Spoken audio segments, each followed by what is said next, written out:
अभी हमारे साथ हैं मुख्तार अहमद अंसारी जी, जो कि ज्ञानवापी मस्जिद के पक्षकार हैं और इनका क्या कुछ कहना है ज्ञानवापी मामले पर, इनसे कुछ बात करेंगे। तो अभी वाराणसी कोर्ट का 1 हफ्ते पहले जो आदेश आया था, तो ये कहते हुए दूसरी पक्ष के जो कागज़ात थे उसको खारिज कर दिया गया। तो इस पर क्या कहना चाहते हैं? आखिर क्या हुआ था और आपकी तरफ से इस पर क्या प्रतिक्रिया? हमारे तरफ से क्या प्रतिक्रिया, 25 तारीख को जो है और फास्ट ट्रैक कोर्ट ने उनके प्रार्थना पत्र को खारिज कर दिया। उन प्रार्थना पत्र दिए थे कि एडिशनल एसआई जांच कराई जाए और खुदाई करके। पूरे परिसर में 2-3 जगह चिन्हित किए थे, बड़े वाले मीनार के नीचे और वजू खाने के नीचे, जो कि सुप्रीम कोर्ट के आदेश से वह सुरक्षित है।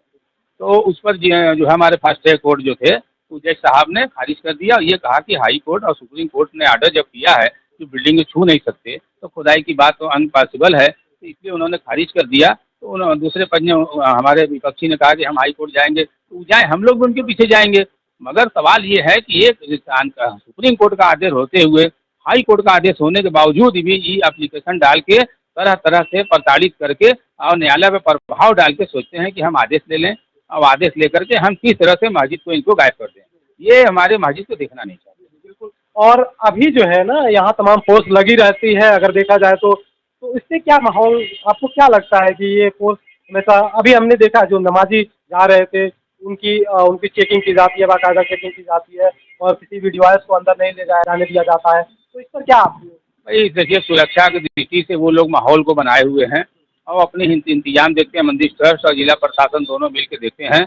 ऐसा नमाज वमाज पढ़ने जाने आने वालों के लिए अभी वर्तमान में तो कोई दिक्कत नहीं है। कभी कभी दिक्कत पैदा करते हैं, कोई रोकने का या फिर रोकने की बात नहीं है, उनकी तलाशी वगैरह करते हैं। ये हम लोग को बहुत दुखद है कि हम अपने मस्जिद में ही नमाज पढ़ने जा रहे हैं और हमारी तलाशी ली जा रही है, जबकि ये एकदम गलत है।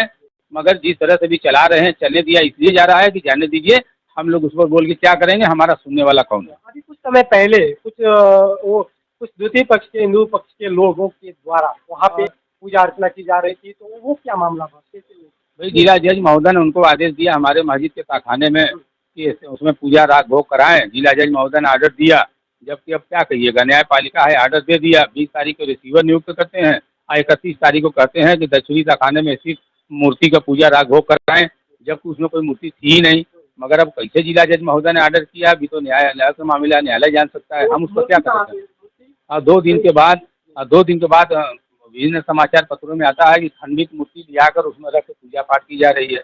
अब बड़े बड़े प्रशासनिक अधिकारी जो पूजा करते हुए उनका फोटो जारी होता है। तो ये एक राय होकर के एक ग्रुप बना करके मुस्लिमों को, जो भी बड़े बड़े इबादत गाहें हैं, उनको ये लेना चाहते हैं। ये किसी भी सूरत में, ये 500 साल बाद ये मुकदमा लेके आए हैं, न्यायालय ने तुरंत एक्सेप्ट कर लिया। हम इसी मुकदमे में 110 में गए थे, तो हमारा ये कह के खारिज कर दिया कि 30 साल बाद मुख्तार अहमद अंसारी आए हैं, इसलिए इनको पार्टी नहीं बनाया जाएगा। ये बताएं हमको जरा कि इस मामले को लेकर हम तमाम लोगों से बात किया और उनका कहना है कि ये मामला अगर देखा जाए तो राजनीतिकरण की चल रही है, और इसमें क्या आपको लगता है, इसमें कोई राजनीतिकरण है या फिर? भाई देखिए, राजनीतिकरण की बात है कि हमारे जो विपक्षी हैं, हिंदू साथी हैं, वो कहते हैं कि मुलायम सिंह ने 93 तक पूजा उसमें होती थी, बंद करा दी, जबकि एकदम गलत बात है। मस्जिद की सुरक्षा के लिए 93 में एक असलम भूरे नाम का दिल्ली के व्यक्ति थे, उन्होंने मुकदमा किया था मथुरा और बनारस के लिए और मंदिर मस्जिद दोनों के लिए। क्योंकि 92 का घटना अयोध्या के देखने के बाद असलम भूरे ने वो मुकदमा किया। उनके आह्वान, उनके निवेदन पर माननीय सुप्रीम कोर्ट ने आदेश दिया कि दोनों जगहों की सुरक्षा की जाए और 95 में भी।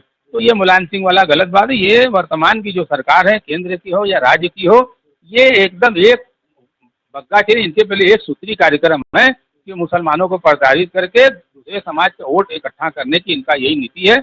और कहीं भी पूरे देश में मुस्लिम सुरक्षित नहीं आ रहा है, दहशत का माहौल बना हुआ है। हम अपने इबादत गाह में नमाज तो पढ़ते हैं, मगर नमाज पढ़ के जब बाहर निकलते हैं तो हम दहशत ज़दा महसूस करते हैं। ये खुल के नहीं रह पाते हैं कि हमारी मस्जिद कल रहेगी कि नहीं रहेगी।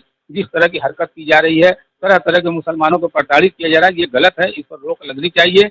हम केंद्र और प्रदेश के दोनों सरकारों से कहेंगे कि नियमानुसार अगर धार्मिक जगहों के मुकदमे चल रहे हैं तो न्यायालय का इंतजार करना चाहिए, उसमें सरकार के लोग इन्वॉल्व नहीं होने चाहिए, और गलत बयानी नहीं करने चाहिए, इस पर रोक होनी चाहिए। राजनेताओं की तमाम तरह की बयानबाजी आती है, जी जी, यानी कि इस तरह का राजनीतिकरण इसमें नहीं होना चाहिए, धार्मिक मामला है। और यहाँ पर अगर देखा जाए तो हिंदू या मुस्लिम समाज के लोग एक दूसरे के साथ कैसे रहते हैं? एकदम मिलजुल कर रहते हैं। देखने से आपको कुछ नहीं पता लगेगा।